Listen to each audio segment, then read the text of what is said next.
Hello. I have two tables open. I wondered why my HUD isn't working, but the reason is that my poker tracker software was not open, so yeah, HUD will be there soon. I played one hand before we got here, and it was this one. Oh, I have a low memory on my computer. Sweet. So I need to close that one. That one. Oops.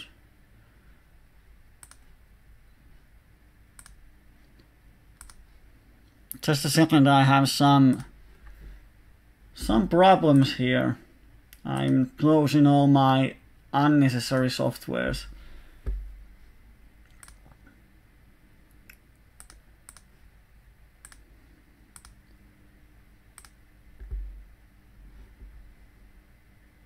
Okay, so on the replay is the hand I played. We flop, it's a four-way pot on the flop, and we pick up a set and a flush draw and a cut shot, so we flop the world. I don't see any reason of playing it fast. Of course, if someone has a straight up on the raise and we are ahead of straight, so it's not a problem. But I'm slow playing, so I can get these green players to the pot. So if they call with the flush draw, they are not going to fold if they hit it, or they might overplay some hands. Our call turn is sort of nasty, it pairs the board. This guy bets, I just call, and here he raises. It's not a pot size raised, but he raises, and I just can't fold to a single raise. But on the river he bets, pretty value bet lookalike, and I block nines, so I don't think he is raising and betting the river with the straight. If he has a straight, he's going to check back. If he has a trips, he's going to check back. So I think he has queen 10 or queens or tens pretty often, and the worst hand he might have is 10 king, king 10, which makes a full house on the river, and he bets it. Here we have on table 2, I'm not going to 3-bet this shorty because I have to hit something to win. And when I pick up a straight on the turn, I don't have the nuts, but of course we're getting it in. And he has a jack 10 with the flush draw, and we pick up the pot. And he actually ties. He was free rolling us. Sort of. Which kinda sucks. On table 3, we make pretty much the nuts on the turn. I don't want to pot it, because this one is a regular. So he's not going to call my shove. The best hand they can have is a bluff catcher. But if I bet half a pot, it might look like I have bluffs in my range. So someone might talk himself into calling out boom draw is played with the short stack. Probably not a regular. So it doesn't really matter if I bet half a pot or shove. With half a pot bet, I might get calls from some sort of draws. And he folds his wraps, so he's not that call happy. On table 1, we 3-bet aces, but flop is king queen. We have backdoor flush draw, we have top pair, and we have cut shot, and we have the nut flush blocker. The reason why I don't want to bet this guy is that he's platinum star, gold star. Pretty much a regular, he's going to raise me a lot, and I don't want to stack off with just the top pair. So we left the hand to showdown. Of course the board runs bad, and it kinda sucks that we don't bet.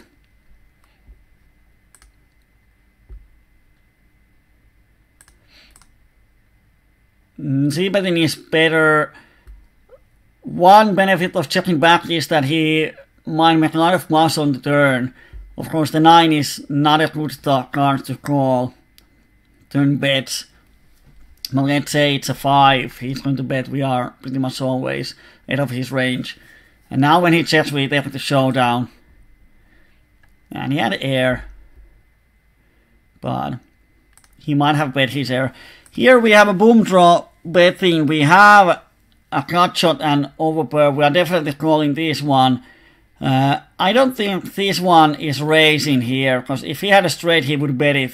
So I'm happy to call here. And he calls too, which pretty much indicates a draw. So king queen and flush draw are the only draws he might have. We have one king on our hand, so he probably has a flush. So if he bets, I'm just happy to fold. We are crushed here. Yeah, he had a flush draw. Flush draw and a cut shot.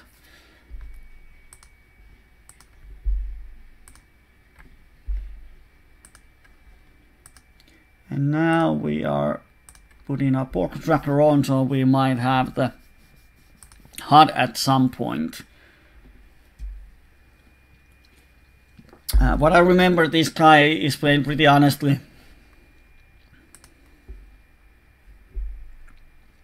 I really don't know. Wow. It's like he's sort of straightforward player, but why is he opening ace king 7? Well, it's a sort of cutoff spot, so yeah. Four-handed.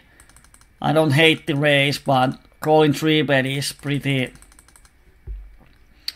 optimistic. Here I'm going to see bet the flop on table 3. Just try to win the pot. We have the top pair, but we don't really want to see action. Of course, ace, king, 10 are good cards for us, so we can continue barreling.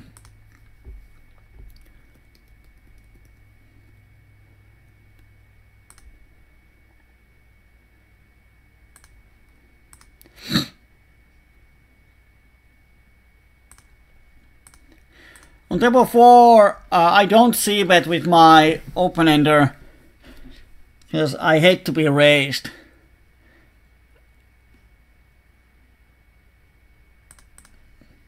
So let's just see if we can see the river, and we have 2 pairs on the river. On table 3 I 3-bet isolate, but this card 11 cold calls my 3-bet, which is not the best play in the world in my mind. It's so hard. Get a lot of value. If he knows that my 3-bet is aces, he can call, but he should know that my 3-bet range is wide. So he needs to have a strong hand. Of course, he might have a strong hand, something like king, queen, jack, 10 double suited. So he don't want to 4-bet, but he calls. But I suppose he calls pretty lightly on those.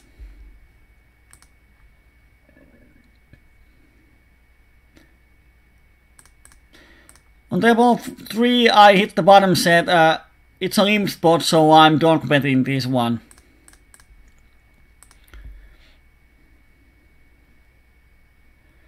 Because it's sort of, when the pot is limp, no one has to make the c-bet. In normal single raise pot, someone is supposed to bet on the flop, so with good hand, you can go for check raise, but it's a limp spot, so no one has to bet the flop.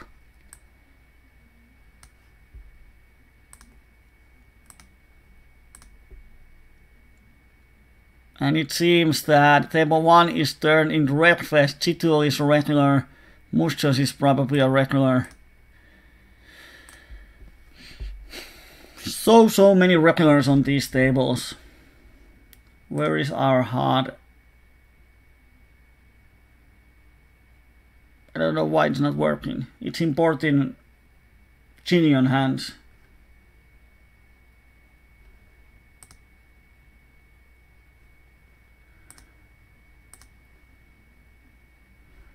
Well, maybe it's going to work on someday.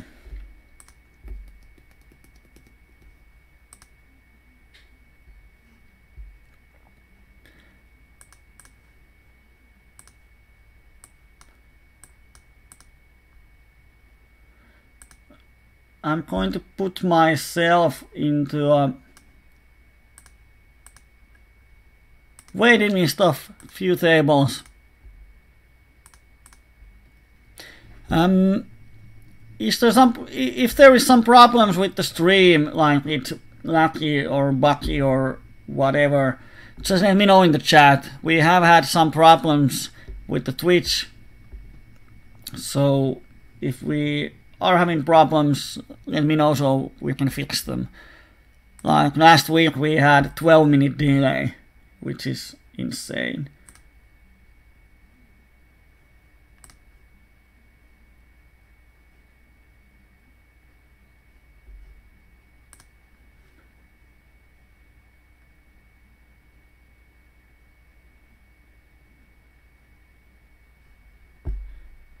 For now, the pork tracker is importing my hands, and we have a HUD. Woo!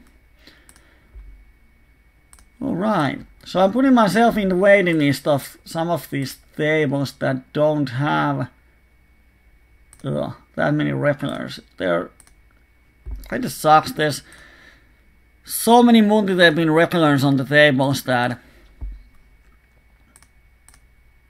what I want to find is table with 5 fishes, but that is just a dream.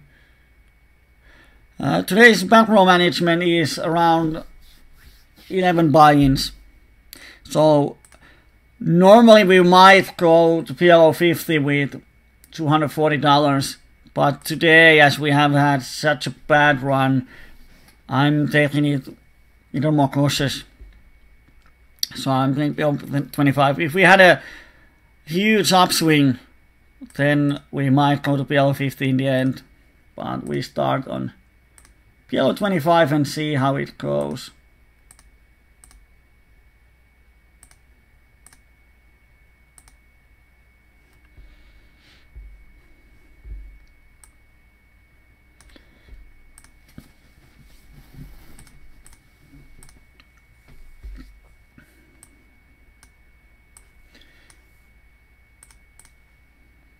Oh, my back is itching. Ugh. Spellman on table 4, Finnish guy. I'm going to check back here. And I really would suppose he bets the turn off. And of course, when I bet, I open the door for check raise. But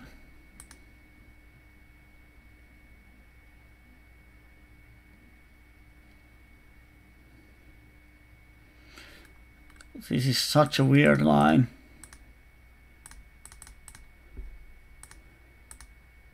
Check call turn, and bet river doesn't change anything. So I'm going to call and see what he has. And he has a full house. So he's low plays full house on the turn.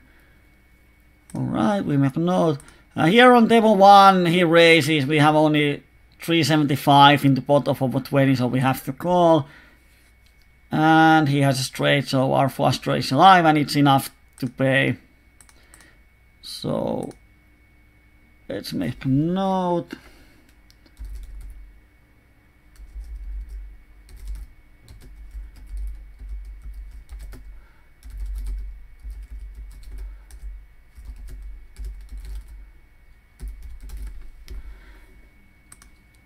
Trying to make a note of the earlier hand.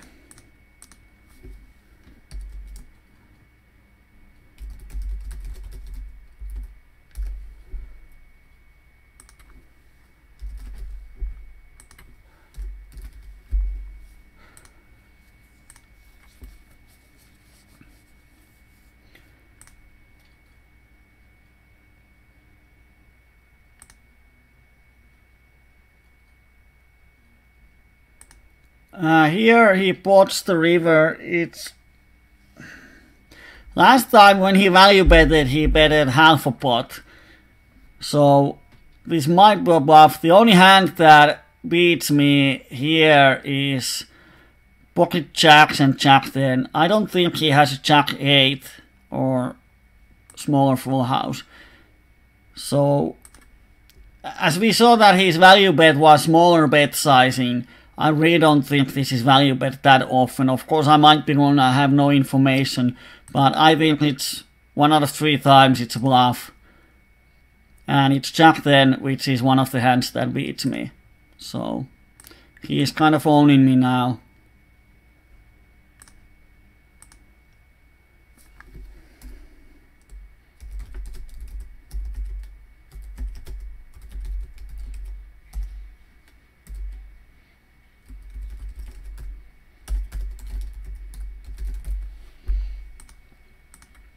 So at least we know that he doesn't change his bet sizing.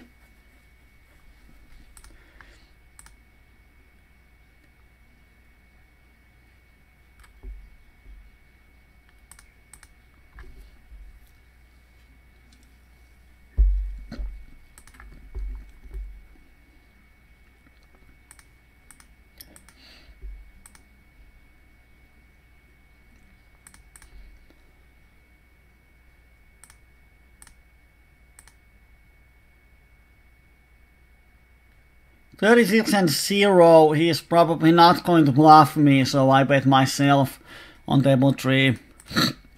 If he is any more aggressive, I would check call on the river. Or even check raise. But he's such a passive that we have to value bet ourselves.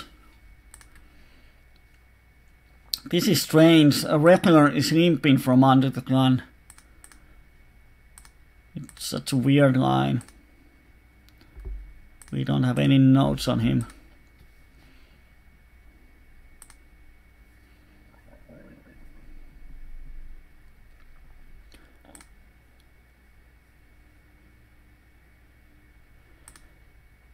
Another Finnish player check raises us on the flop, probably a value hand. So on the flop I can call, I have the flush draw and the cut shot. And on the turn I have the flush draw and the cut shot, but 5 of hearts is probably not an out, and he might have a bigger straight himself. So I'm going to fold in the turn pretty close. If I'm sure he has pocket aces, we might call with implied odds, or we might not. But the flush draw and the cut shot is around, against the set, it's around 28% or something. So we need some implied odds.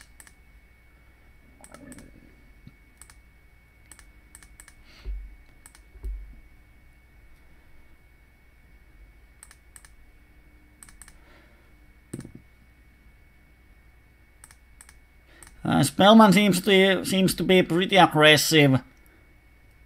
Of course he has hit 2 of his hands, but there he's raising us, and I would say a normal Finnish player, 4 tables, trying to win most of the pots.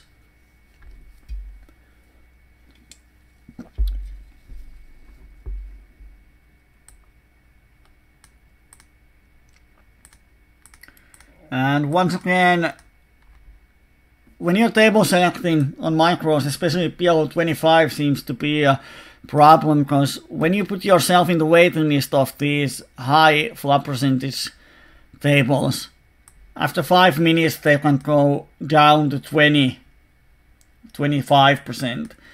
Because there's few fishes on the table, when they leave, regulars come, and suddenly you have table full of regulars.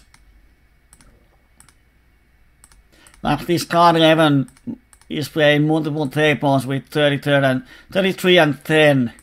So it's not a winning player's pre-flop stats. Or you have to be pretty sick post-flop player to make money with these stats.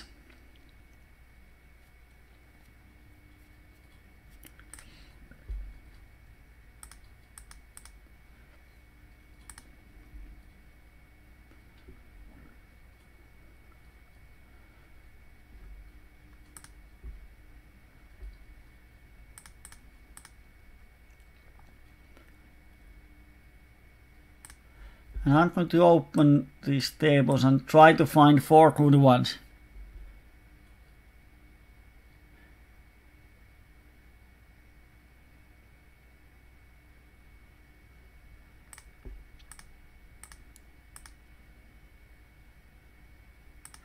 Topo Harry is asking, when the Spellman donks the river. Where is the hand?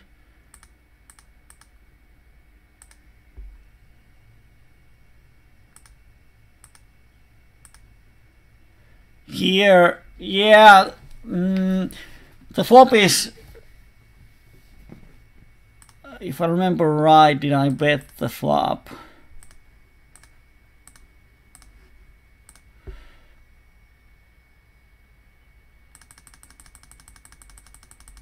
I check back the flop and he checks the turn, so I had no information on this one at that point.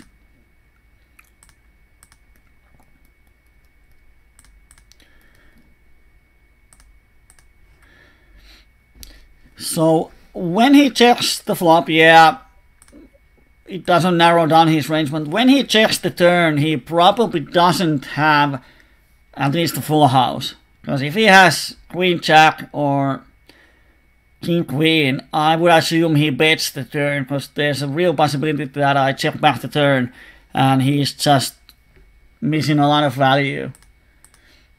So I have to bet to protect my hand, and when he calls, it looks like he has some sort of draw. Maybe a weak mate had ace king, or he has a flush draw that he's calling. And then he donks best half a bet on the river. River doesn't change anything. 9-10 had a straight on the turn. So his hand range is pretty polarized. He's representing a full house, and Queen 8 is pretty much one of the few full houses he might have. So he might have a missed flush draw. There are some players on micros that make really stupid bluffs. Like here they bluff with the ace high flush draw. And it's half a pot bet. I have no information on him. Of course, now I have information. I wouldn't call this one, but I have no information. If it's a bluff, 1 out of 4 times we make profit with the calling. I don't see any point of raising. If his hand range is bluffs and full houses, he's not folding full houses and he's not calling with bluffs. So I don't see what's the point in raising. It doesn't achieve us anything. Because when we raise, we represent pocket kings, and I don't think he's ever folding if he has a full house. So I don't think raising is an option. We beat all the missed flush draws. And he had a Queen Jack flop nuts, and he slow placed them.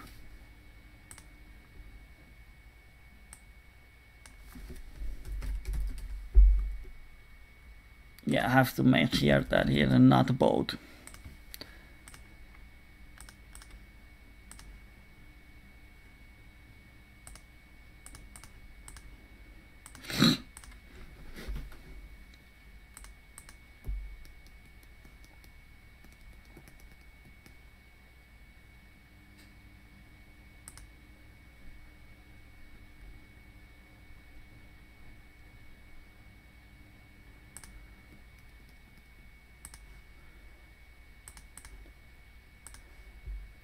On the outside table we have a 4-bet pot. We 3-bet the button, and this guy called 4-bets really aggressive, and the button cold calls. There's no reason of shoving. So we have top 2 and cut shot, so definitely get it in. And we have a split pot with a backdoor flush draw, and we had a higher flush draw, so we actually pick up 300 pp pot. And this guy has ace queen jack 7 with 2 backdoor flush draws, so yeah. So he called 4-betted king queen 7-6. Pretty aggressive guy. Now he has only $5, so we are getting it in again. Of course we are.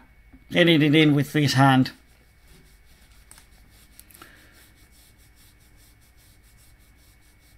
I'm going to make a semi-bluff here on, oh, table 2 died. On table 4 we have a flush draw and a gut shot. Wow, cold 3-bet. I'm actually going to fold. It's a cold 4-bet from 15-9, so he has aces.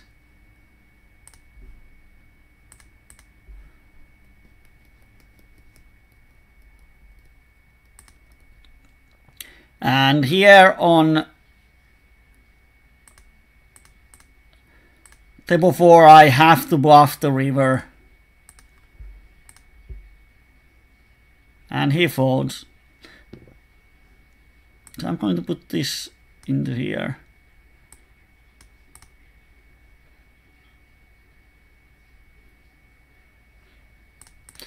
On table 4 I'm going to open this hand because this Eddie is pretty call happy and button is super tight. But yeah, the table died. Bummer. Why do all the good tables die? Someone should make a song out of that.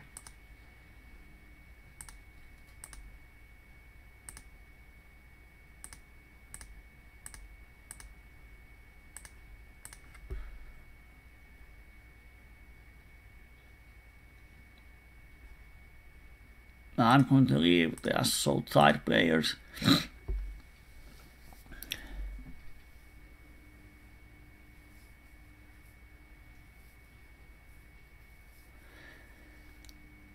White Zoro is right. Why would the full house is out of his range? If I had any information on him, like I know he's a thinking player, then yes, he has full houses in his range. But if you're out of position and the opponent opens pre-flop and checks back the flop, it means that if he's regular, he never has air. So when someone checks back the flop instead of c-betting, he has something. And now if you have the nuts on the flop, the turn is hand that improves a lot of the hands that check back the flop. Now if you check, if the opponent still has something but not good enough to stand raise, he might check back again. So suddenly you are on the river with nuts and you haven't got any value post flop. So that's why people often bet the turn with their strong hands if the flop goes check check.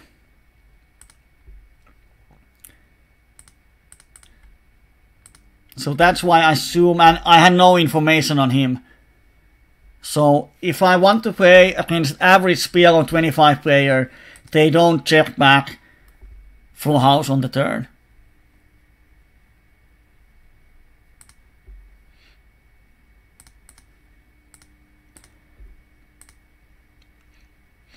Here on table 3 they both check the flop. It's such a try that I have to stab it. But when they both call, it's really unlikely that I can get them to fold. And he had 2 pairs and what he had. Open-ender, yep. Oh, I have an open table here.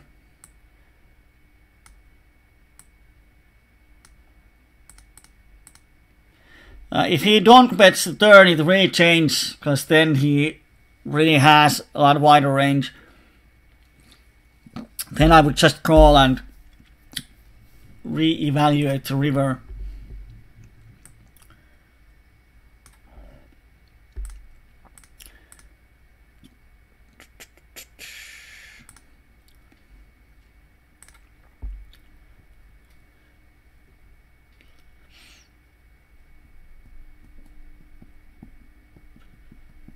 But yeah, as we can see, Spellman only 23 hands, but he has made 15 of those.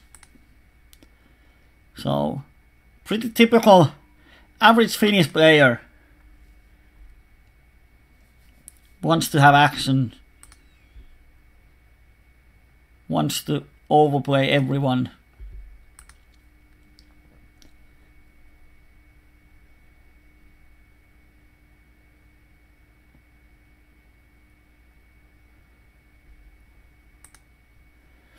And Whiter is saying that he understands that he won't get 2 streets of value with the hand when I check back the flop. That might be true, but when he checks back the flop, it might be that he doesn't get any value from any street. So when he checks the turn, I check the river. On the river, he bets I have a missed draw, I fold. So if I have a draws in my range, it's good thing to remember that you can value from the draws as long as they are alive. So you can value from drawing hands on the flop and on the turn. On the river, it's hard to get value if someone has just a draw, because there are no more cards to come. So yeah, he probably gets 1 street of value, but it's easier to get it on the turn than on the river.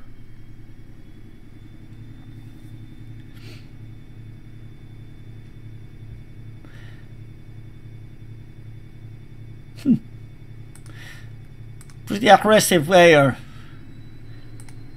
Now we are playing deep with an aggressive player, and he has the position. I'm not sure how happy I am about the situation due to our bankroll limitations. We have another aggressive player, we are on the sandwich. If we had huge bankroll, this would be a nice situation, but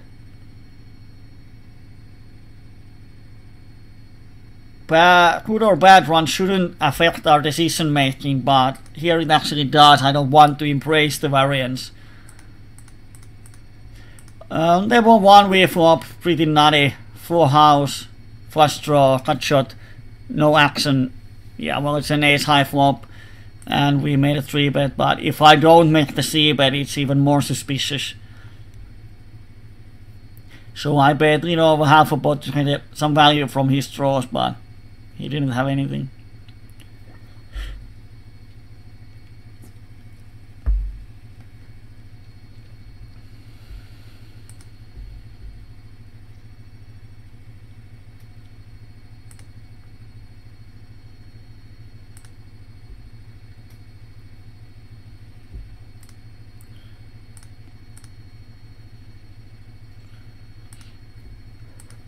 So might be that I just drop from demo 2.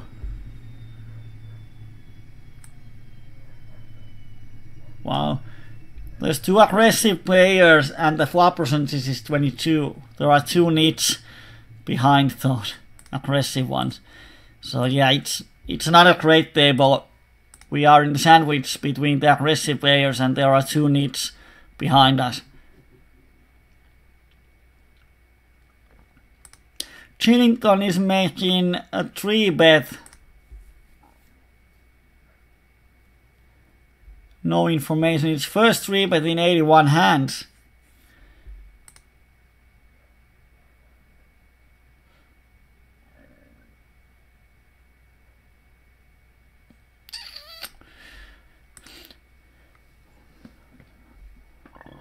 Might be aces, might not be aces.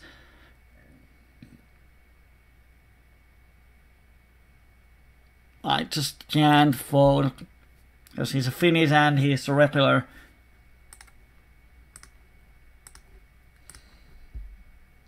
We pick up something, but it's not good enough to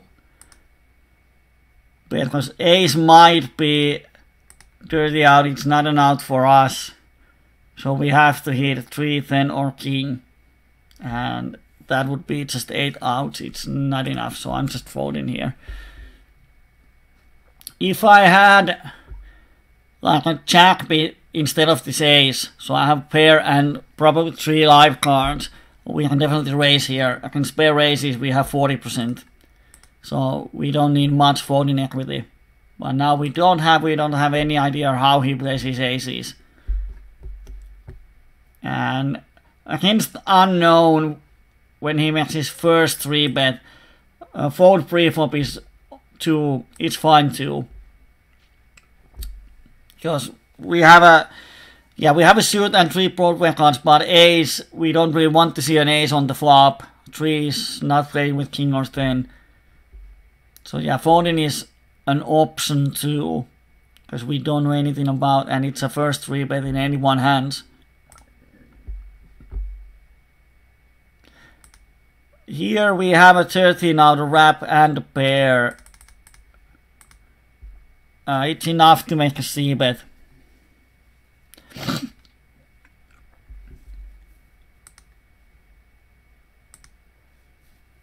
Turn is a king, it's a good card to barrel. We don't have to bet much. We should have a decent folding equity. And if he calls, we still have outs to the straight.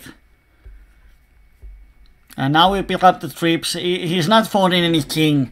And if he doesn't have a king or full house, we are beating him. So we check back and he shows us king. So yeah.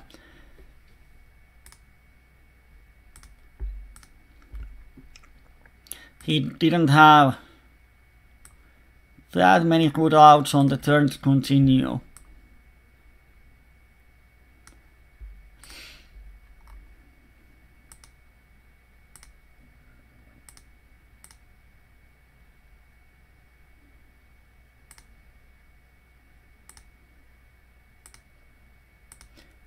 And we have regulars on every table.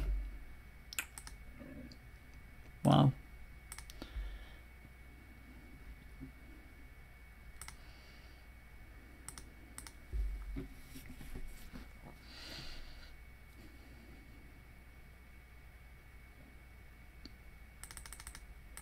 I'm going to raise Chillington here.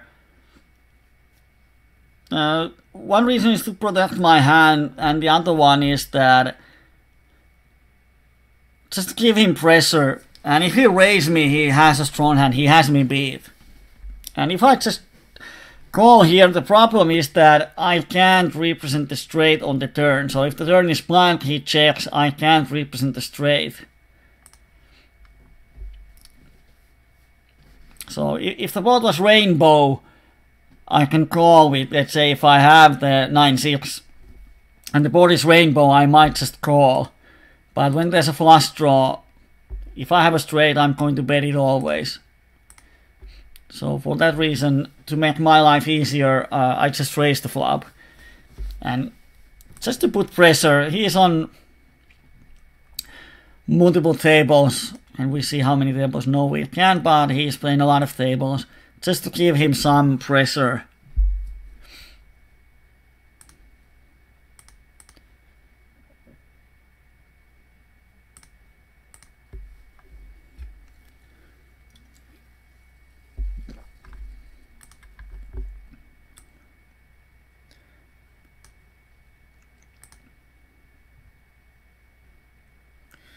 Why is it so hard to find the table that doesn't have that many regulars?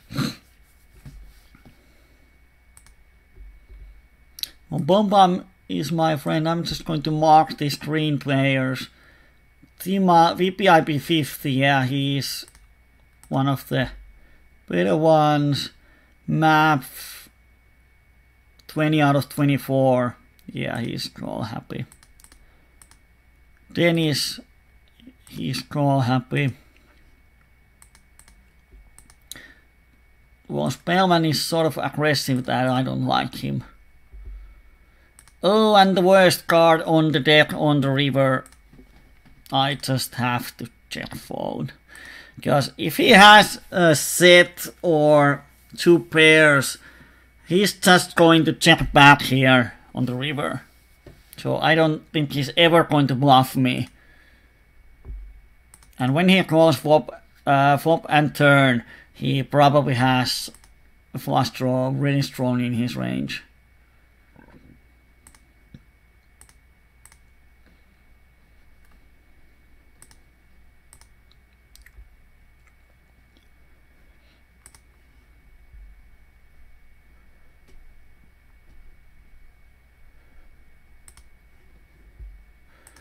Wow, we have a small 3-bet, cold call, and a cold 4-bet.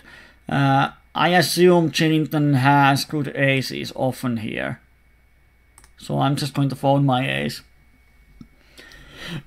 If I had suited ace, then we might call, but with the queen high flush draw and 3 diamonds in our hands, yeah, I don't think it's good enough.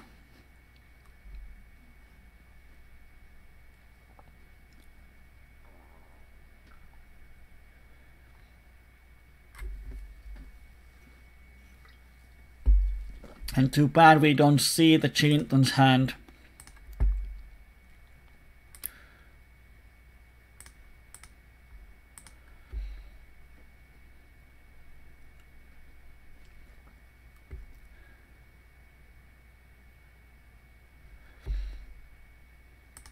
If you have any comments or questions or something to talk about, please use the chat. Topohali and White Zorro have created some discussion. It's great. You don't have to agree with me. Actually, you can't agree with me. You have to disagree with me on some hands. It would be insane that everything I do is just perfect and no one would question me. So feel free to ask for future explanation on my decisions. If there's an interesting hand that you want to talk about later, just say it so I can mark it. We can watch it later on the coaching. Any interaction is good. And when you're commenting about the hands, we have the couple of minutes delay for security reasons. So you have to say which table it was, 1, 2 on the top and 3, 4 on the bottom, and say what was my hand. Because when I see that in the chat someone says that table 3 when you had pocket jacks, I'm going to open the replayer and find where was my pocket jacks. Because due to delay I can't remember the situations.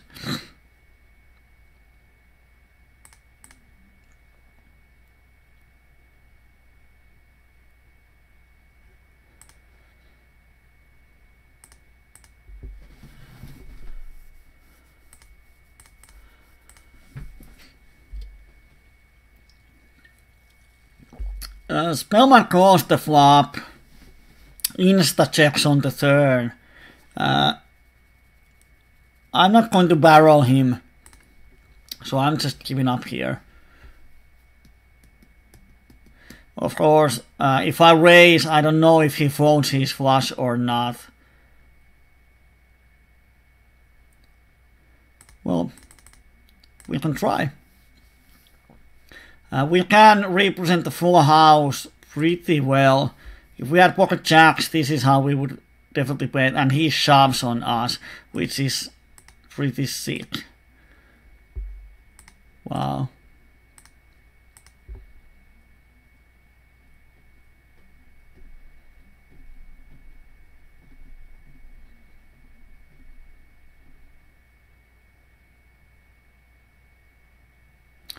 Someone from Spain doesn't understand my English, so I'm going to explain it. Green player I like to play with. The previous hand with Spellman, this is really suspicious.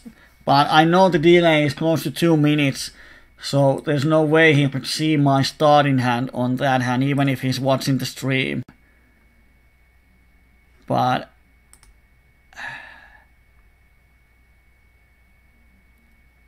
he might have ace-jack. It might make sense. Goes the flop turn. Goes check. And river him, yeah, well, he might have ace-jack.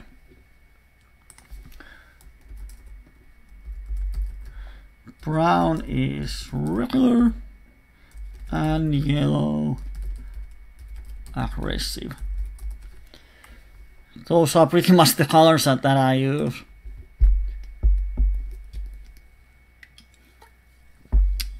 So here on the hand, the standard line for most players on the river with the flush, let's say even if they have a king high flush, they are bet folding. I don't like this Spellman. He's totally owning me. Crushing me. He can read my soul. It's not a nice thing.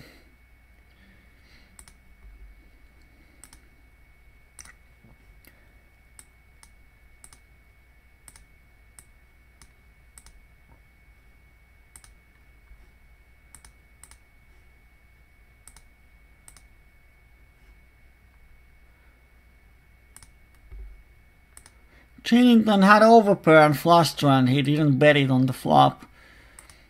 Wow, I would have bet it.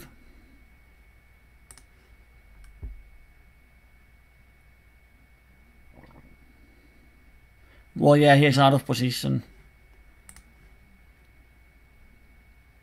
Well, I would bet the turn in his shoes to get value from smaller flush draws, straight draws, ace queen type of hands that are going one street.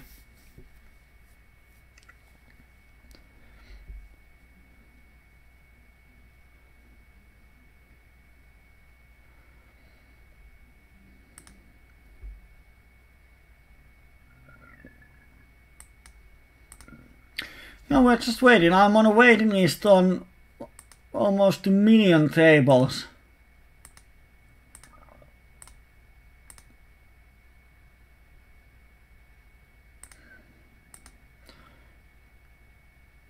So hard to find good tables. Here we have one, no idea what it's like, so all we can do is to mark all the players we can, so we can estimate the tables. This one is a regular. Yeah, we need position to Spellman. Of course, now we know he's a tricky one, so we have to be tricky ones ourselves, and it's easier to be tricky one out of position actually. It's hard to be a tricky one in position.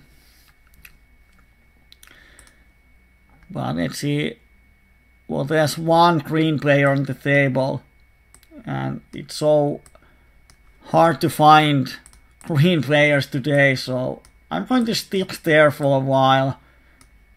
But probably not going to make any moves on him. Like now, Christ, did he have the straight?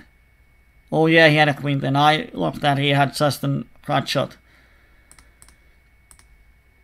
Yeah, of course, if he has a straight, he's getting in.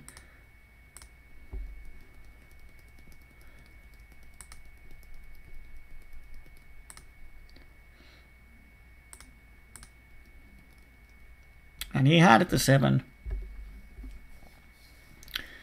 Doo-doo-doo.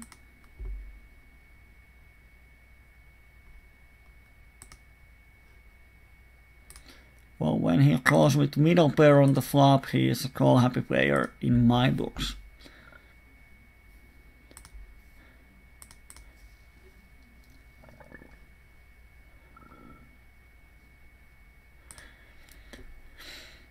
This is a great combination when you have a VPIP 89 player that folds 86% on flop c-bets.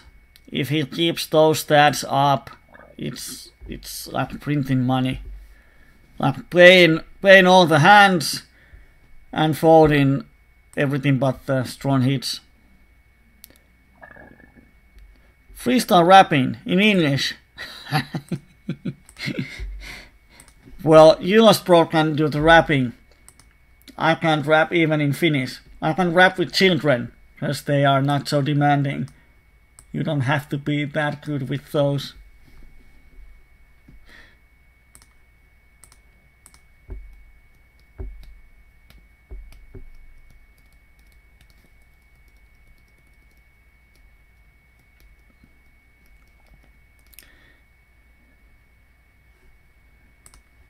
And now we have other tables open, so I'm going to sit out on table 3.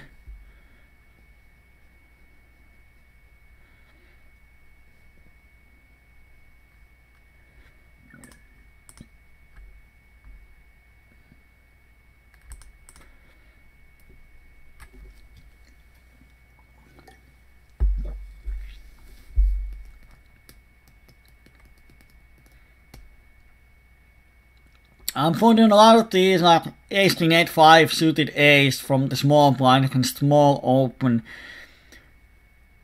Pretty much the only value from this hand is the suited ace. That's one of the rare flops or boards that we can play for our stacks. And we are not going to hit the flush draw or even the flush that often. But instead we are going to hit a lot of top pair, top kickers, top and bottom two pairs. All of those kind of suck if we are 4-way on the flop. They are so hard to play out of position. So I'm just saving my money and folding a lot of hands.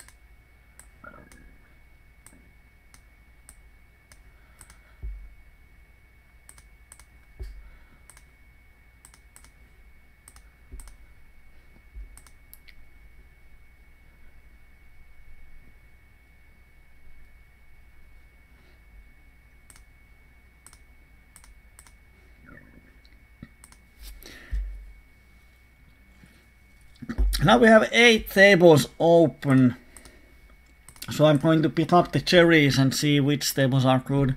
We have open, we have 3-bet, we have cold call. And now, for set mining, if we call 230, we have to win around $20. Can we get it? Probably not, but I'm not going to cold call. If we had raised and there's call 3-bet call, then I think we can call, but to invest money when we haven't put any money voluntarily on the pot out of position, it's kind of hoping it might be close to break even, but there's 3 other players, so even when we hit the set and the money goes in, we are probably 60% favorite.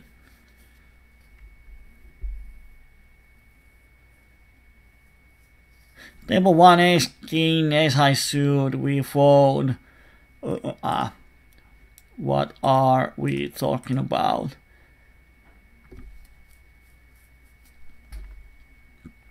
Just a second. Now there's a ton of action.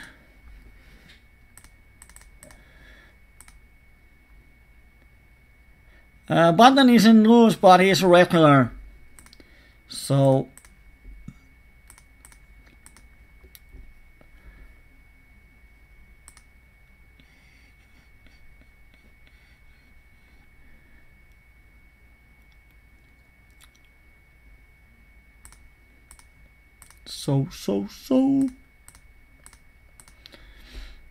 what happened in the hand?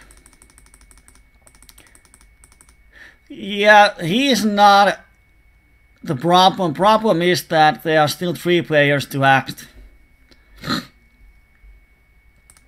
So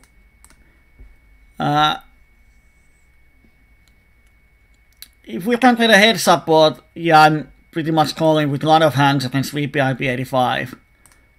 But there are 3 players behind us, and when I call, the button is going to call with so many hands. Although his VPIP is 29, but when there's an open and cold call on the button, it's a great spot for him. So he's definitely calling with over 29% of hands. So often it's going to be at least 3-way pot. Or one of the blinds come, these call happy players. Probably comes alone, so this hand is not a good one in multi-way pots.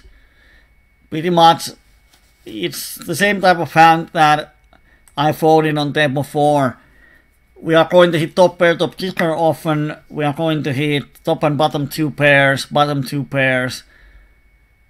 All kind of weak stuff.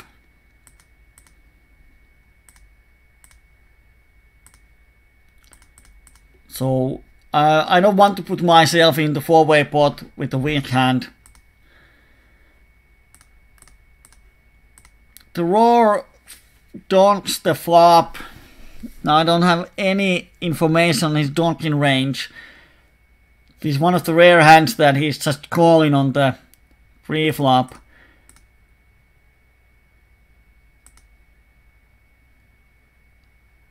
And this turn is a great barrel card for him. So I'm going to call, and if the river is a spade and he bets, I suppose he has the hand ace is not a good one, because he might have an ace high flush draw. But I think he really often has a misdraw here. Of course the ace improves his hand and he puts me on a draw. But on the other hand, when I call the turn, he's going to slow down on the river often. And now when he bets the river, I'm just going to fold. And here on table 2 we have the second nuts, third nuts.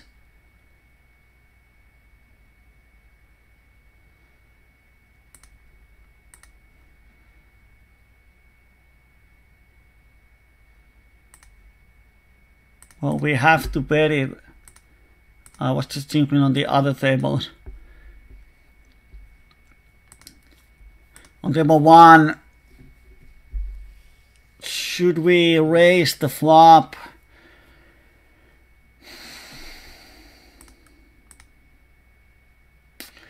I'm pretty sure that he has a set. And this half a pot bet, he never has a straight when he bets half a pot in the flush draw board. So he has a set. Ace is an out for us often. And there are 7 clubs on the deck. So we have around 9 outs, 20%. So if we call, we need to get implied odds. And if I call here and the diamond comes, I'm not actually sure that we get any value from him. He has always won on showdown. He is probably not going to call. So I'm just going to fold here. He's such a tight one.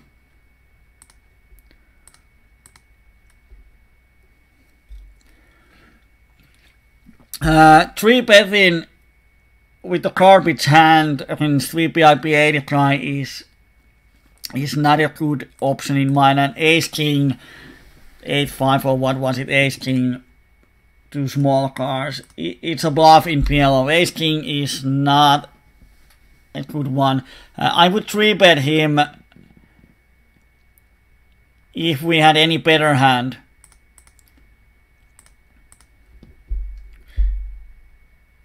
And he was a shorty. It's just those high VPIP guys, they don't, if they call a 3-bet, they are just looking for excuse to call on the flop. So they are not going to fold as often as regulars are in a 3-bet pot.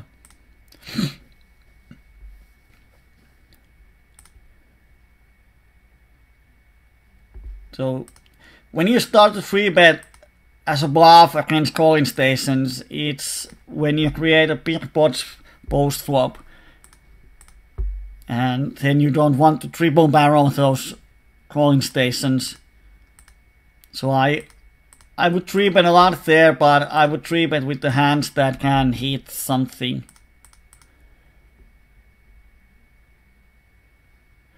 Button is not going to, none of these is going to 4-bet lively.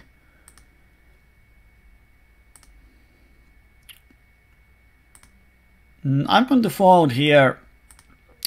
He has 2 hands that he has 3-bet that has went to showdown, both are aces.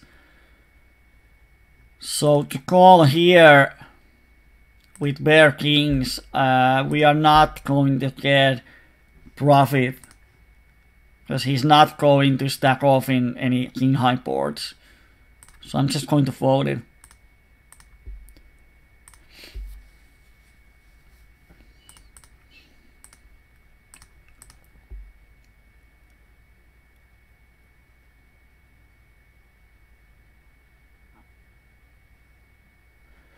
What was the guy had, because the river blocked the second nut flush. Yeah, queen high flush. Oh, he's 3-betting us again, so should have wider range. Yeah, he had an ace too, so pretty standard for him. How bad is Ace King 5 do against 85%? The question is that, well, it's not in bad shape, but it's definitely not ahead. So it's 50-50 flipping. But the thing is that when we 3-bet, then we have to slow down post-flop. And we are 50-50 flipping pre-flop. Pretty much any 4 cards is 50-50 flipping. And we wouldn't 3-bet King 9, 7, 5 rainbow. And even that is about 50% fair equity against 85%. So why would we 3-bet hands that we are flipping with? I would much rather 3-bet with hands that hit the board a little more often. So we can value bet post-flop more often.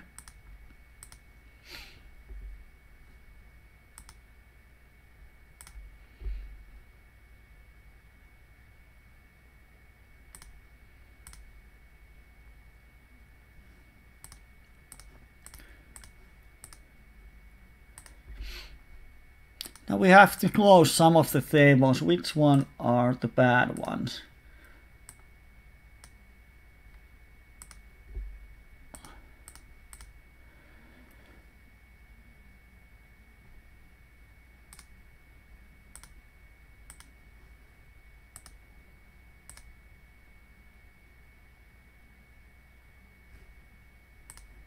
Well, there aren't that many bad tables.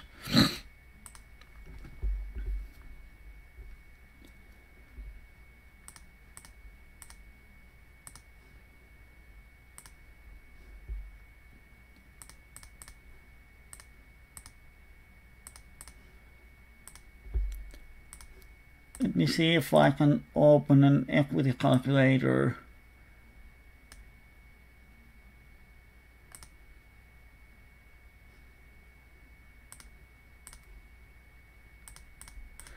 We probably can't because my computer is freezing. So much going on.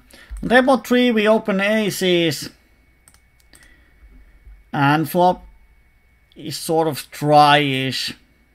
We don't have much information on our opponent, and here unknown opponent dark bets full pot, 2 tables. The best case scenario is that he has Jack 10-9, and even against that we are not a big favorite. So I'm just going to actually fold here.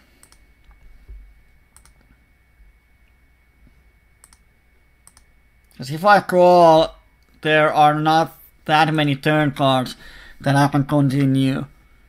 Pairing turns, if he checks, he still might have a strong hand. I don't like the idea of turning my hand into a bluff against unknown.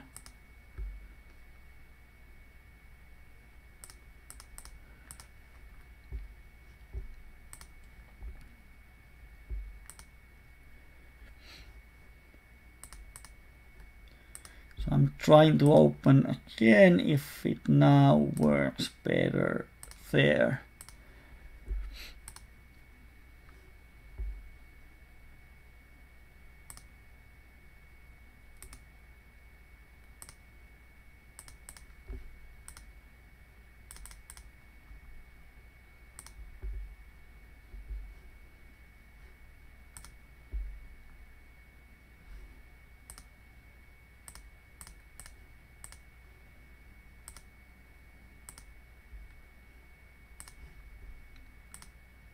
Wow, Dennis called my raise, so I'm going to fire the turn.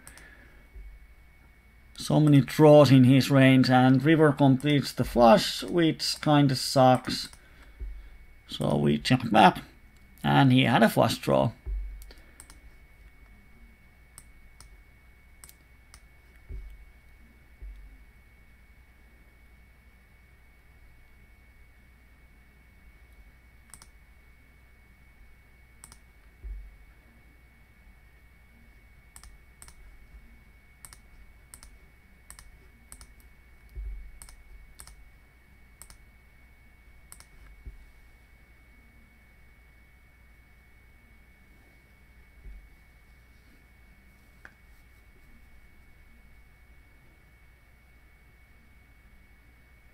Well, ace king 5 due, yeah, it has blockers to aces and kings. I am not worried about 4-bets, because none of these guys are going to 4-bet me unless we have aces.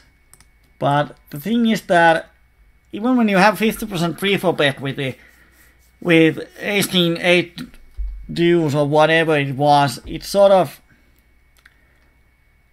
on many occasions on post-flop you don't really know, are you value betting or are you giving value to your opponent? So you have to be playing guessing games a lot post-flop. And I totally agree that you can 3-bet a lot against that guy. But as I said, I would like to have a stronger hand. I don't even remember, but let's say we have ace king 8 deuce against 85% range. Yeah, we are 50-50 pre-flop.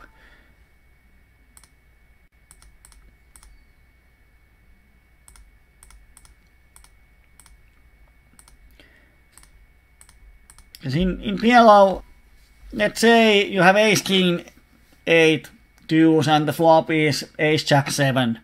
You have top pair, top kicker. Well, you see bet the flop, probably. Turn doesn't give you top 2 pair. Do you see bet the turn? If you bet the turn, opponent calls, are you ahead on the reverse or are you behind? So you have to be guessing a lot. And when you start to check back on the turn because you are not sure if you are ahead or not, then you pretty much have to call a lot of rivers. Because you open up the bluff spot for your opponent.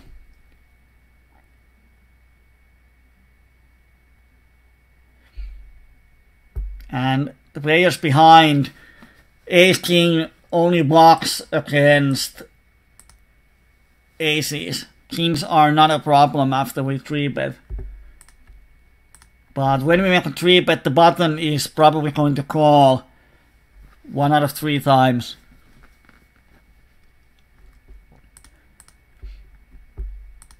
So we are not going to make a heads up pot, I would say half of the time.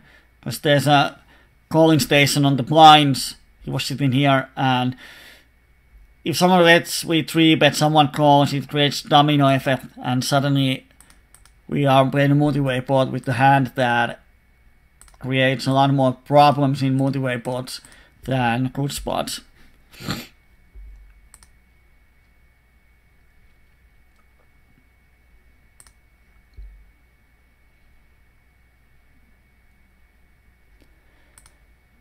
And the thing is that when you 3-bet against, it was 60 BBs, when you 3-bet against 60 BB guy, you are giving away a lot of your positional advantage.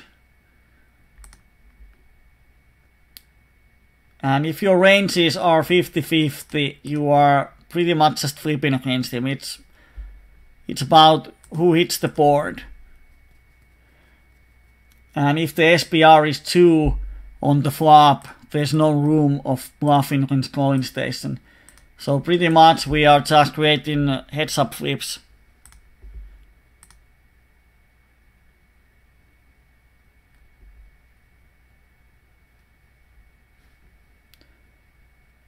Now US Pro is using some code words of R. What is R? Here on table 4, shorty opens from the button, no reason to 3-bet, and there's an limper who's never folding, another reason not to 3-bet. So we are just calling. And we hit the flop and we are check raising.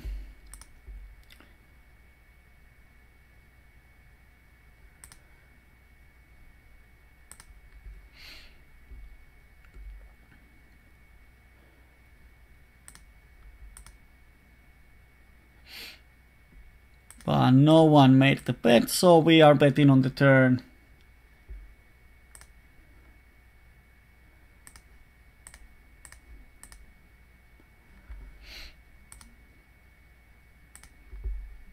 No action.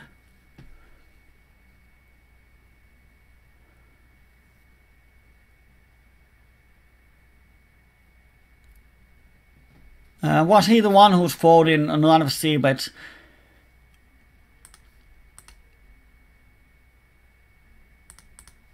Well, now he's gone. Yeah, he might be.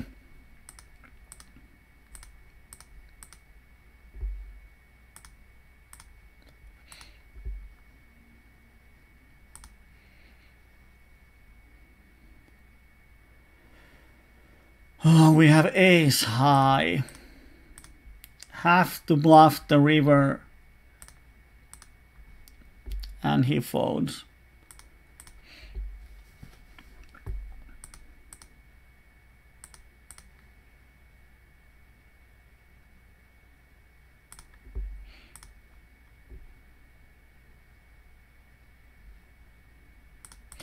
Table 1 seems to die.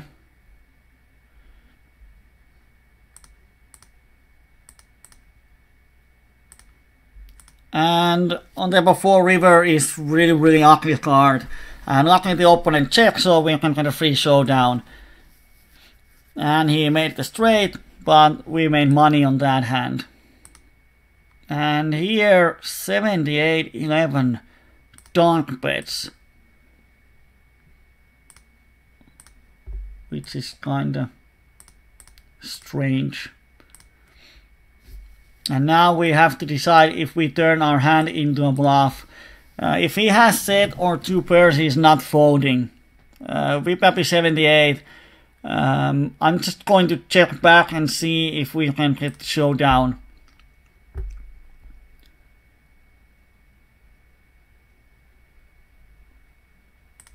And we can, and he had just the pocket queens, which he turns into a bluff on the flop.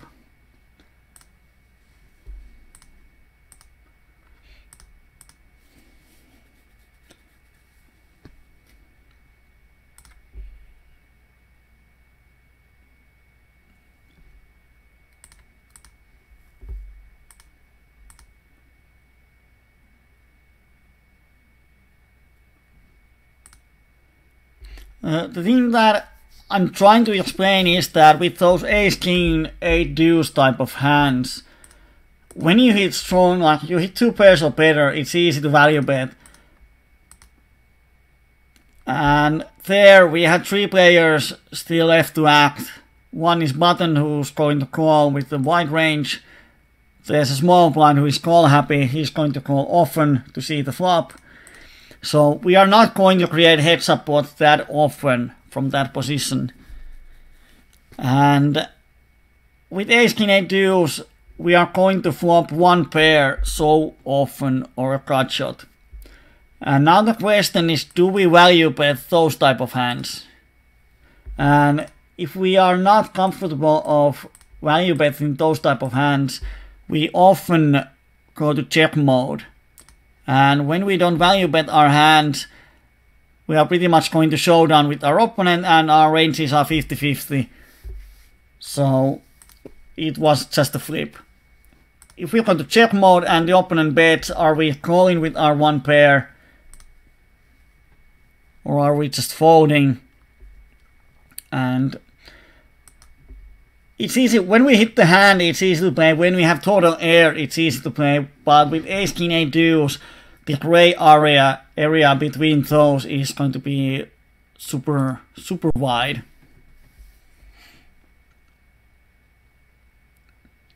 And I'm trying to, with 8 tables going on, I'm trying to keep it simple.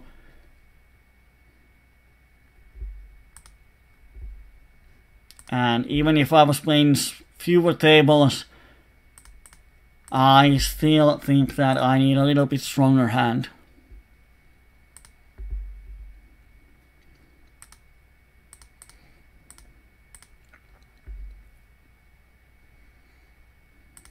Funny Bone is 3-betting us.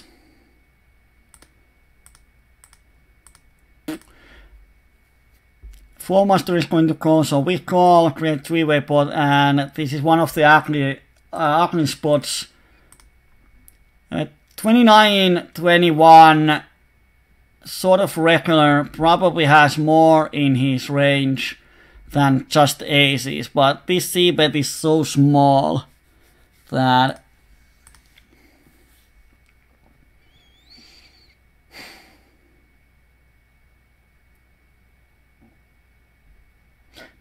of course we are not folding ever here.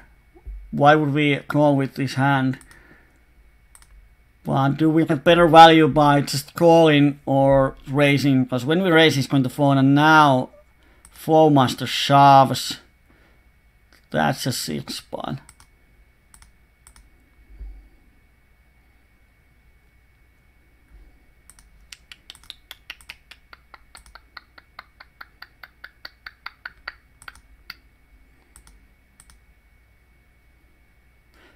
When he calls, I'm definitely folding here. Only scenario where we are ahead is that they both have draws. But I assume that either one of them has a set pretty often. And wow, they don't have. That was sick.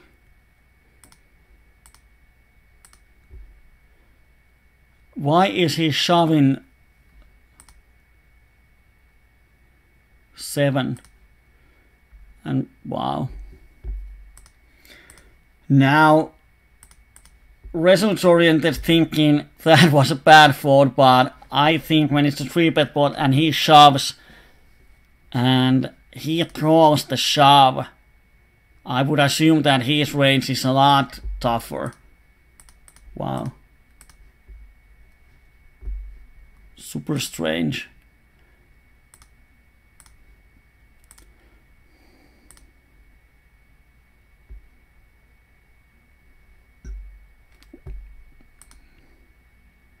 Oh, sorry, wrong button. I just want to see my equity.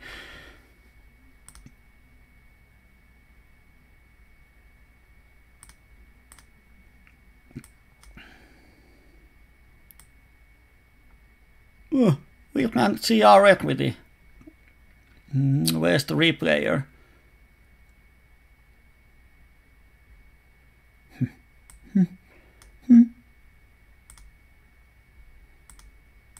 Oh, now I'm folding hands. Timing out. Sorry. Just wanted to see what was my equity on here.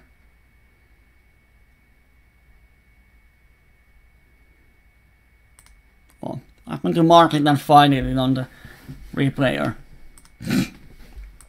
So I don't think our equity is that high. Although we have top 2. Well, yeah. Actually we have, because this guy is drawing dead against us.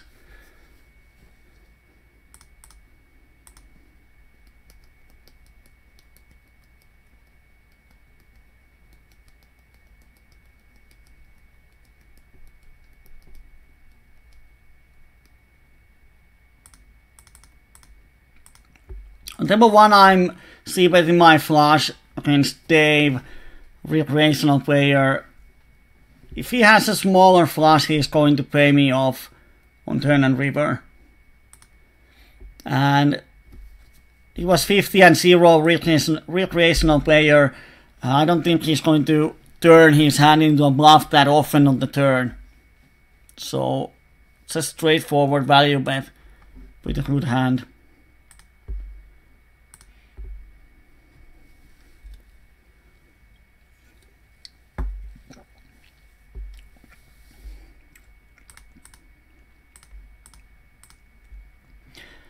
This hand on table 3, I think it's a sort of interesting hand, because now when you see the opponent's hand, one might think that, oh my god, I made a bad fold. Why did I fold? I'm such a bad player. And you start to question your own decisions.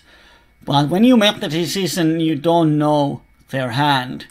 You just have to see what happened there. You open under the gun, there's a cold call, and button 3 bets. Indicates a strong hand. And flop is dry as hell. And he makes a small. c-bet. Like, if he has aces, there's no reason for him to 3-bet any bigger. So yeah, he still has aces in his range. We could call, yeah, our hand looks a bit like a draw or weak hand. So I can definitely understand why Flowmaster shoved here. Oh, Chilean outs to dodge here, and we do. So I can sort of understand why Flowmaster shoved here. He has ace. But if he folds, it's a tricky spot. Because pretty much his range is a lot like ace XX's hands, because he has a blocker to aces. If he has a draw, why would he shove? Because he's only going to get value from, or he's going to get called by better hands. So I don't think he's ever raising here with draws. So he has a lot of ace-king type of hands. And if he has ace and 3 overs to 7, we are not in a great shape. We are ahead, but we are not crushing. So if he folds, I think we have to call the shove. And if he has pocket 3s, then we have some 4-outs and backdoors. But when the button thinks for a long time and calls, I think he has aces in his range, and he's thinking to indicate it's a tough decision, he wants me to come along. Because if he has aces, he's just crushing everyone else. So it's kind of sick spot.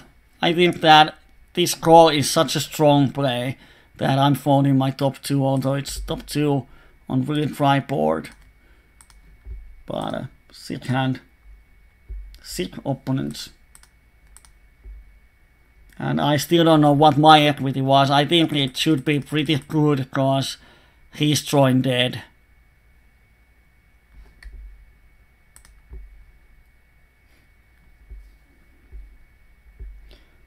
Wow. Yosi Baba. Calling my flop c-bet with the cut shot. Yeah, he had a cut shot. And spiked the set on the river. VPIP 88-0.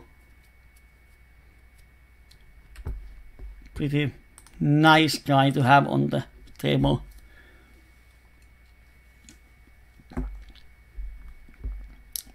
And sequence 7, if you didn't see the ace-7 hand there, just let me know so I can show it again.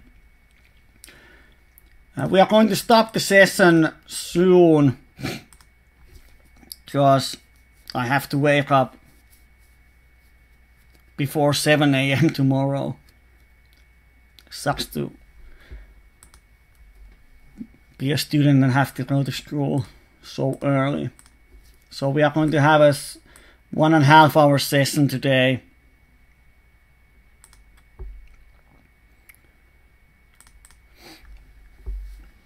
And same thing on Friday, because on Friday I have to go to trip right after the coaching.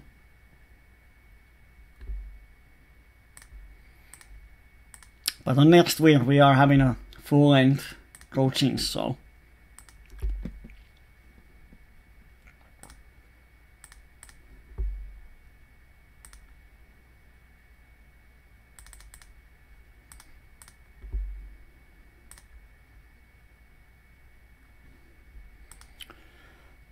On table 4, I'm going to bet the turn.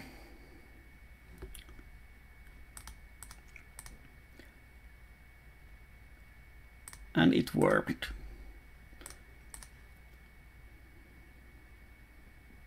Another option is to check call here.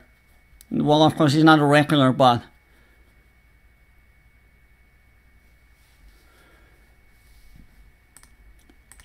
he often has overpair. People like to call with overpairs on the paired boards. And often when they call flop, they just don't want to fold it, but yeah. The 4 of hearts is one of the worst cards on the deck because it completes a straight, it completes a flush. But if I check, then I think I have to check call.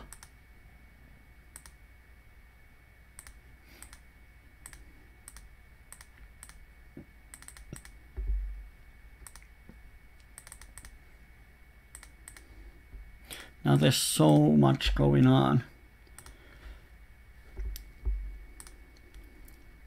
We were almost bluffing on every table on the other screen. We still have 8 tables going on.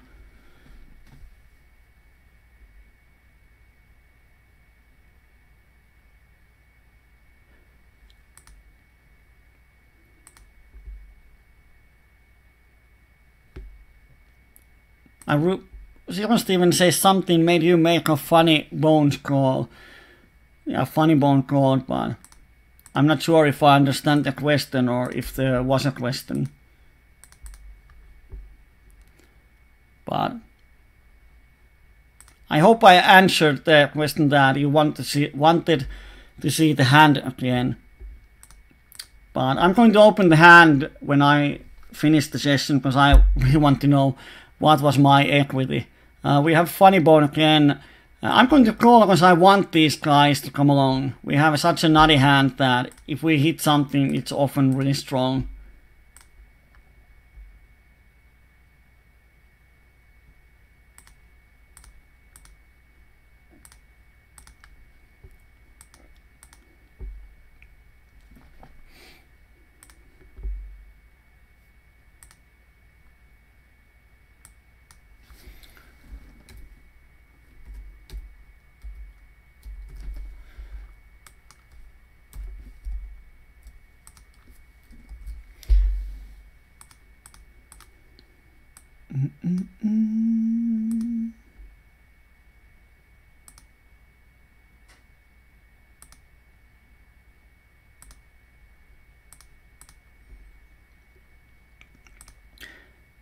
If they both have any ace XX in their range, there with ace 7, we would have 46% on the flop. But the problem is that this guy's range can definitely be aces. Of course, it would be sick that he had aces, he had 1 ace, I have 1 ace. Well, actually, it's impossible. If he has ace, he can't have aces. And that's actually something that I didn't see. It changes the situation a bit. And that's a mistake on my part, because if I had realized that during the hand, it changes a lot, because the guy who shoves the flop, his range is really ace heavy. Because if he had any draw, there's no reason. Of course, he was super aggressive, but if he had a draw, why not just take a cheap turn? So he is going to raise often when he thinks he has the best hand, and he doesn't want to see the turn. So it's probably not a set, it's weighted towards any ace. And if he has ace, I have ace, ace on the board. Funny Bone cannot have aces. And that changes a lot, because that's away the reason why I folded, because I think he might have aces often, but he can't have aces. So yeah, should have called. So actually we made a bad fold. Or our fold was right, but the reasoning was bad. We didn't see crucial information on the hand.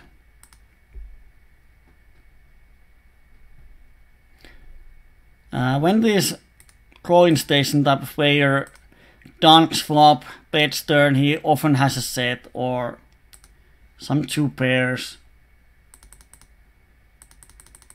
And now he's thinking, can he bluff catch me? And he does. And he had a set of 5, so nothing spectacular there.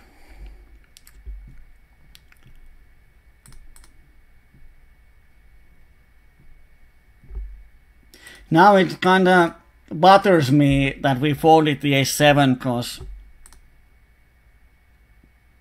how could I miss that?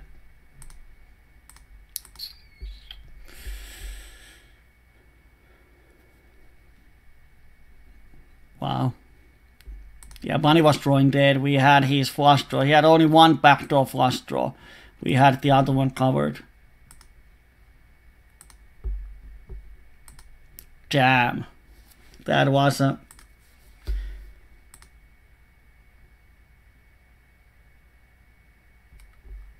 over $50 mistake. Can't have too many of those.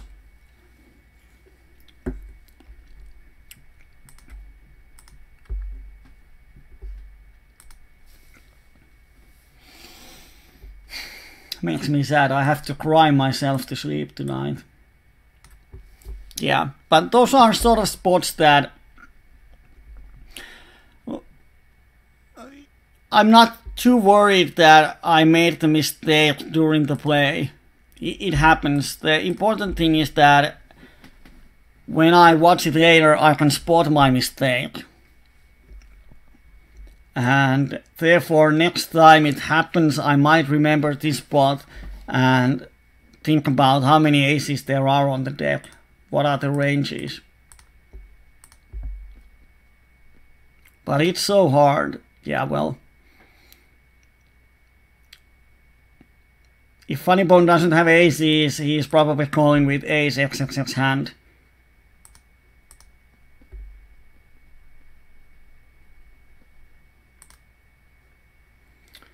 I'm just going to see what was the equity if the other one has ace, king, queen, jack. Well, we still have over 40%. Well, interesting. Because the guy who shoved, he might have any ace or the other one. If they have ace with longer cards or there are some other aces, it doesn't matter. But if either one of them has ace and 3 overs, yeah, that shove was bad. I don't know what he was thinking. Because he has to think that I'm coming along and... wow. Well, if either one of them has ace, king, queen, jack, like ace and 3 overs, our flop equity goes down to 43. But that is often the worst case scenario. Of course, if we put sets on the shover's range, like the other one has any ace XXX hand and the other one has pocket 3s, our flop equity goes down to 17. So if the shover has a pair of 3s in his range, it changes the situation.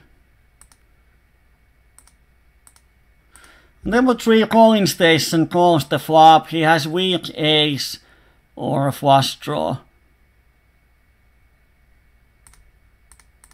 So I'm checking back. The reason why I shoved here is that I'm ahead of his range and I'm ahead of his range. And I don't want to make post-flop decisions with short stacks. So I shoved. Now he had pocket kings, he was ahead. We had still 27% in 3-way pot, so it's close to break even.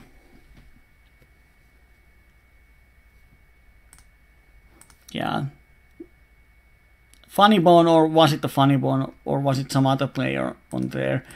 I think the call on the shove was bad. Because he made a small tree, but he still had like 80 BBs behind him. So he needs to have over like 40% equity there on a heads up pot. And there's no way he has that.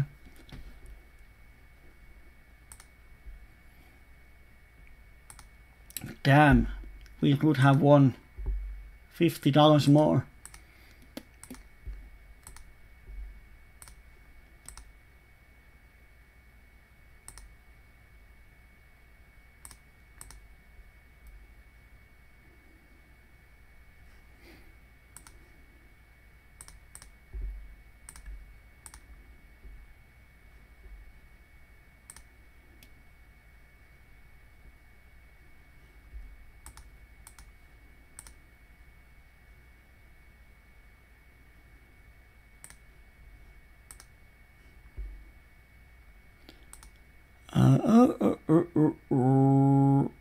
Not going to fight on those limit pots.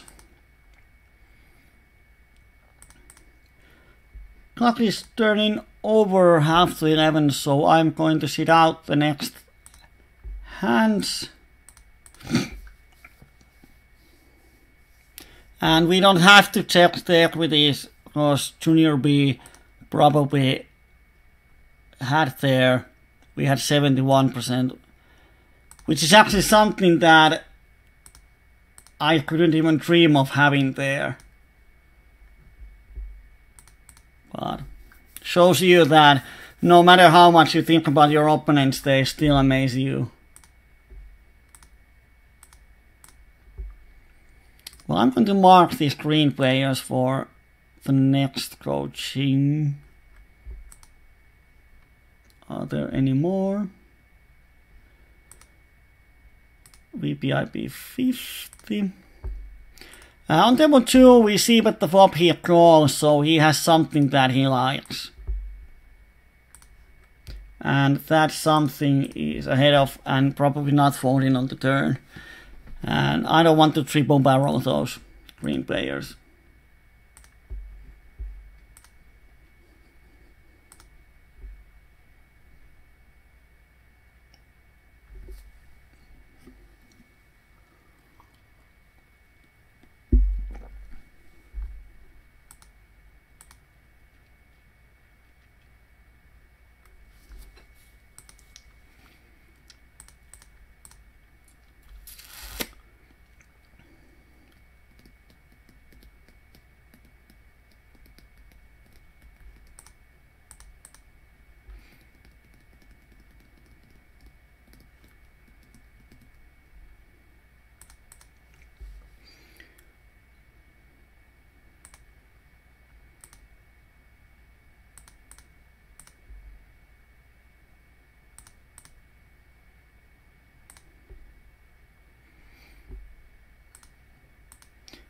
Oh, so quiet.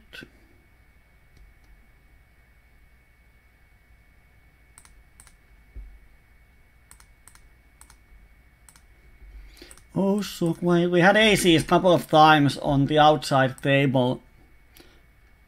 Didn't get much action. Table 1, we open medium queens, but the flop is ace high. We have the cut shot and backdoor flush draw, but it's not enough. And now Berkeley shoves. We had the third nuts. No way I can fold the $3. And he had ace and king of the clubs. So he had us overbeat.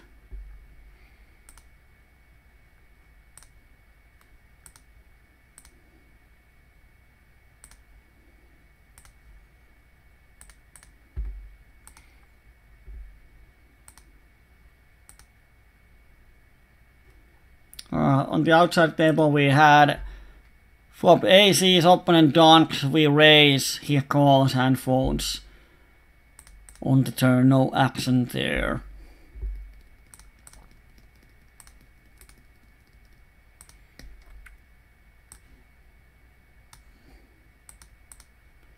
Number one, I'm just potting the turn.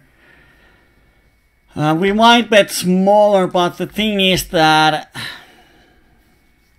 there's one flush draw open, and we have top two, so we are not afraid of any card lower than 5. Of course, the problem is that we have the flush draw, but if the club doesn't come, any card from 3 to jack completes a straight.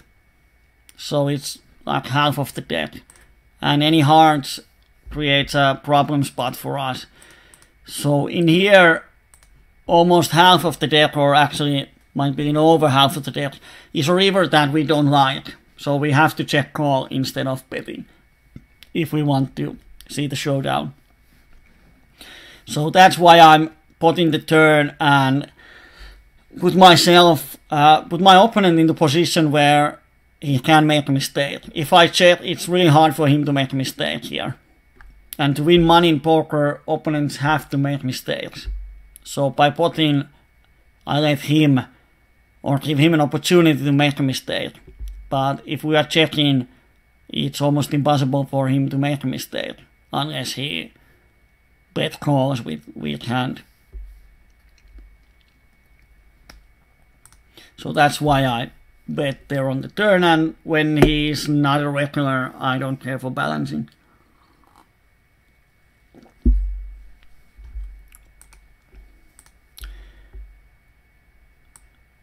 I think we should have made profit today, because if I remember right, the only spots where we lost money was against the Finnish guy who soul read me and crushed me on every single hand. But somehow I am wrong. What has happened? This is our craft for today. Wow.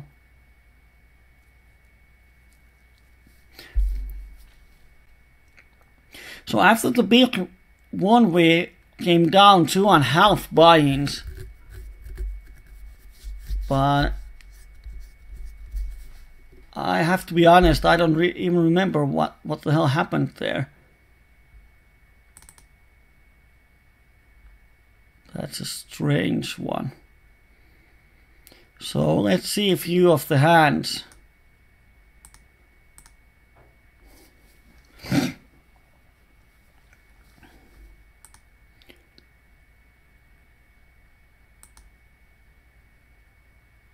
Wow.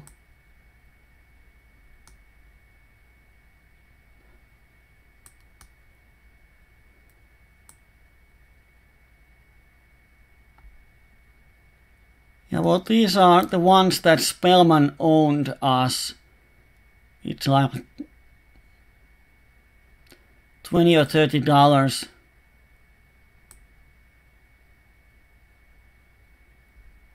And here, yeah, we called 50 BBs. We had 30% equity.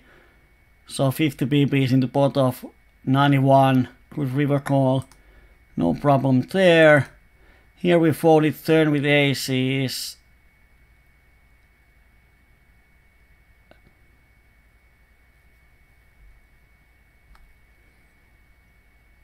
We folded turn. Yeah, this is one hand that I really, it kind of sucky spot, because we 3-bet. We had an SPR of 2 and boom draw bets. He goes all in with half a pot. So I didn't know if I call or should I shove. And the reason that card 11 is pretty honest player, I just called. And he calls, so I'm 100% sure he has a flush draw. And the flush comes, we can fold, so yeah.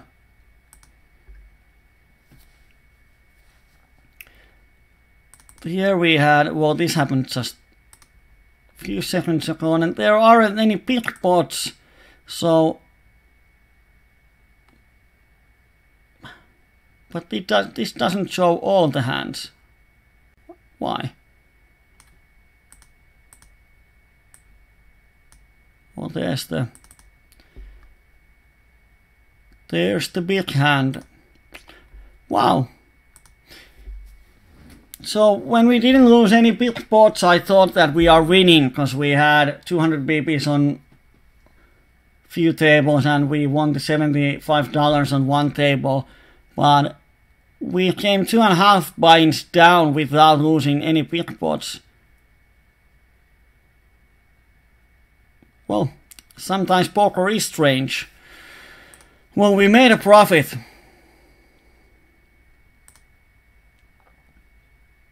38 cents. Woo! EV is down a lot, but such a strange thing. Well, in the end we came up. Let's hope we have a better run on Friday. This was pretty strange. Of course, if we had made the call on the ace-7 hand, which we should have done actually, we would be up. Our EV would be break even and we would be up like $70, $50. But at least we had some really interesting spots and some good discussion about 3-betting against Going Station and other stuff. And the ace-7 hand is one of the strangest one I have had in a long time. But thank you for this Wednesday. Hope you enjoyed it. I'm Kyyberi. This is PokerEyeMania.com. And if you are not a member, please join tomorrow. Or you can join today, of course. I'll see the Finnish members on Friday, and all of you who don't understand Finnish, I'll see you on next Wednesday. Okay? Have a good night and sleep tight. Bye bye.